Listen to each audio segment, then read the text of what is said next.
ഗ്രാമവിശുദ്ധിക്ക് നിറച്ചാർത്തറിയിച്ചുകൊണ്ട് വടക്കൻ കേരളത്തിൽ മറ്റൊരു പൂരക്കാലം കൂടി പടികടന്നെത്തി. പൂരോത്സവത്തെ വരവേൽക്കാൻ പൂരപ്പൂക്കളും മിഴി തുറന്നതോടെ വടക്കൻ കേരളത്തിലെ കന്യകമാരും പൂരോത്സവത്തെ വരവേൽക്കാനൊരുങ്ങി. മീനമാസത്തിലെ കാർത്തിക നാൾ മുതൽ പൂരം നാൾ വരെയുള്ള 9 നാളുകൾ ഹൈന്ദവ ഭവനങ്ങളിൽ വ്രതശുദ്ധിയുടെ പൂമണമുയരും. വടക്കിന്റെ വസന്തോത്സവം ഇത്തവണ വൈകിയാണ് എത്തിയത്.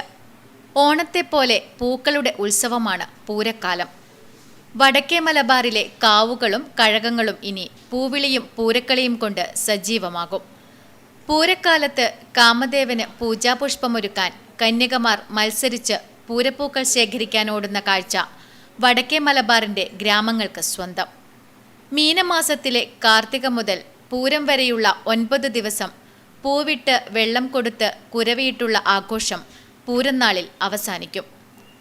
ഉള്ളുപൊള്ളിക്കുന്ന കുംഭ മീനമാസച്ചൂടിലും പൂത്തുലഞ്ഞു നിൽക്കുന്ന പൂക്കളാണ് പൂരോത്സവത്തിന്റെ പ്രത്യേകത. പൂരോത്സവത്തിന്റെ വരവറിയിച്ച് ക്ഷേത്രങ്ങളുടെയും കാവുകളുടെയും പരിസരങ്ങൾ പൂരപ്പൂക്കൾ പൂത്തുലഞ്ഞു നിൽക്കുന്ന കാഴ്ച ഉള്ളം കുളിർപ്പിക്കാറുണ്ട്. ആചാരസ്ഥാനികർ ക്ഷേത്രങ്ങളിലും പെൺകുട്ടികൾ വീടുകളിലും പൂവിടുന്നതാണ് പതിവ്. ചെക്കിപ്പൂ, ചെമ്പകപ്പൂ, മുരിക്കിൻപൂ, എരിക്കിൻപൂ, നരയൻപൂ, എരിഞ്ഞിപ്പൂ തുടങ്ങിയവയാണ് പൂരപ്പൂക്കൾ. ഇത്തവണ മിക്കയിടത്തും പൂരപ്പൂക്കൾ മിഴിതുറക്കാൻ വൈകി. കാലാവസ്ഥാ വ്യതിയാനമാണിതിന് കാരണം. കേരളത്തിന് 2 വസന്തോത്സവങ്ങളാണുള്ളത്, ഓണവും അതുപോലെ തന്നെ പൂരവും. വലിയ മരങ്ങൾ പൂക്കുന്നതിൻ്റെ ഉത്സവമാണ് പൂരോത്സവം.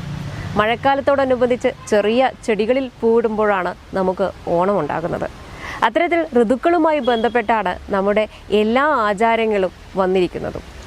പൂരോത്സവ കാലമാണ്. ഇന്നു മുതൽ 9 ദിവസം പൂവിളികൾ ഉയരുകയാണ് ഓരോ വീടുകളിൽ നിന്നും. നെറ്റ്വർക്ക് ന്യൂസിനു വേണ്ടി ക്യാമറമാൻ സുമേഷിനൊപ്പം KN വർഷ.